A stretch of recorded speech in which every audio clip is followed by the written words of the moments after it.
முத்துராமலிங்க தேவரை வணங்கி இந்த ஆலடிப்பட்டி கோயில் திருவிழா நிகழ்ச்சியில கலந்துக்க வச்ச சகோதரர் காளிராஜுக்கு நன்றியை தெரிவிச்சுக்கிறேன்.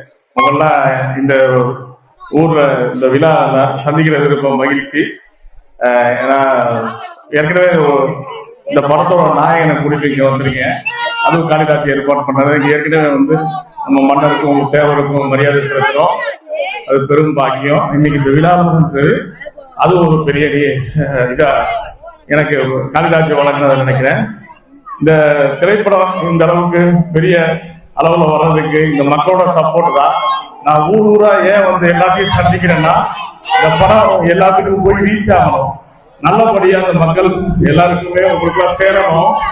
ஏன்னா பயோபிக்னு வரும், வரலாற்று படம், எந்த படமுமே ஓடாது. ஏன்னா யாருக்கு ரீச் ஆகுது. ஆனா பசுமன் முத்துராமலிங்க அப்படி இல்லை. இந்த படம் உலக புகழ்பெற்ற ஒரு வரலாற்று படத்தை நம்ம எடுக்கிறோம். அப்ப பட்டி தொட்டிலாம் கொண்டு போய் சேர்க்கணும்ன்றதுக்காண்டிதான் இந்த பெரும் முயற்சி. அதனாலதான் நான் மக்களை எல்லா இடத்தையும் சந்திச்சுக்கிட்டே இருக்கேன். ஆமா, இப்ப பாத்தீங்கன்னா இந்த படத்துக்காண்டி ஒரு கொடியை உருவாக்கி இருக்கு. அந்த கொடியை உருவாக்குறவங்க நம்ம காளிராஜ். ஏன்னா தேவைன்னும் போது கொடி வேணும்னு சொல்லி இந்த திரைப்படத்துக்கே ஒரு கொடியை உருவாக்கி கொடுத்தாரு. இன்னைக்கு அந்த கொடி பட்டி தொட்டியெல்லாம் பறக்குது, எங்க பார்த்தாலும் பறக்குது. இன்னைக்கு பார்த்தேன் இந்த ஊர்ல வருது. இது கொடி பொதுவான கொடி, யாரு வேணாலும் கட்டலாம். ஏன்னா தேவர் கொடுத்துலேருந்து பாத்தீங்கன்னா தேவர் மண்டபப்படி சங்கர கோயில்ல ஃபுல்லா இந்த கொடி தான் பறந்துச்சு. ரொம்ப சந்தோஷமா இருக்கு. இந்த அளவுக்கு பெரிய ரீச் எல்லாமே இன்னைக்கு. ஏன்னா இன்னைக்கு நம்ம மக்கள்லாம் நீங்க ஒரு ஒற்றுமைன்ற ஒரு கட்டாயத்துல இருக்கோம். ஏன்னா இன்னைக்கு பாத்தீங்கன்னா தேவர் சமூக மக்கள் எந்த அளவுக்கு ஒதுக்கப்படுறாங்க, எந்த அளவுக்கு நமக்கான எந்த ஒரு நன்மைகளுமே எந்த அரசாங்கம் நடக்க மாட்டேங்குது. என்ன காரணம்னா நம்ம கிட்ட ஒற்றுமையின்மை, போராட்ட வலிமை. ஒரு காலத்துல போராட்டத்துக்கு நம்ம தான், இப்ப போராட்ட வலிமை நம்மள்ட்ட குறைஞ்சிருச்சு நம்ம நினைச்சுக்கிட்டு இருக்காங்க. அப்படி கிடையாது. திரும்பி நம்ம போராட ஆரம்பிச்சோம்னா அரசாங்கம் தாங்காது. ஏன்னா அந்த அளவுக்கு நம்மகிட்ட சக்தியும் வலிமையும் இருக்கு. ஏன் சில விஷயங்கள் சொல்றோம்னா, இந்த தென் மாவட்டத்துல மிக மிக கொடுமையான ஒரு விஷயம் இந்த பிசிஆர். இந்த பிசிஆர் வழக்கு பட்டியல் சமூக மக்கள் பாதுகாப்பு போன்ற சட்டத்தை இப்ப சிலர் அதை பழிவாங்க பயன்படுத்துறாங்க. நீங்க பாத்தீங்கன்னா தென் மாவட்டங்கள்ல சின்ன சின்ன பிரச்சனைகள், குடுக்கல் வாங்கல் பிரச்சனை எதா இருந்தாலும் அவங்கள சாதகமாக்கிட்டு பிசிஆர் வழக்கு போடுறாங்க. அதெல்லாம் ரொம்ப ஒரு கொடுமையான விஷயம். இதெல்லாம் மாறணும் தான் நம்ம ரொம்ப விழிப்புணர்வு பிரச்சாரம் பண்றீங்க. இப்ப பாத்தீங்கன்னா சமீபத்துல ஒரு அரசியல் தலைவர் திருமாவளவன் அவரை நான் பேசி ஒரு பதிவு போட்டேன்றதுக்காண்டி, அந்த பதிவு ஒரு சாதாரண பதிவு தான். அந்த முதல் ஒரு சாதாரண வழக்க தான் போட்டாங்க. திருப்பி திருமாவளவன் நேரடியா இந்த அரசுலையும் காவல்துறை அதிகாரிகள்டையும் பேசி என் மேல பிசிஆர் வழக்கா கட்டாயமா மாத்துறாங்க. ஒரு பிசிஆர் வழக்குக்கு சில வழிமுறைகள் இருக்கு. ஆர்டிஓ விசாரிக்கணும், டிஎஸ்பி எல்லாம் விசாரிச்சுதான் போடணும்.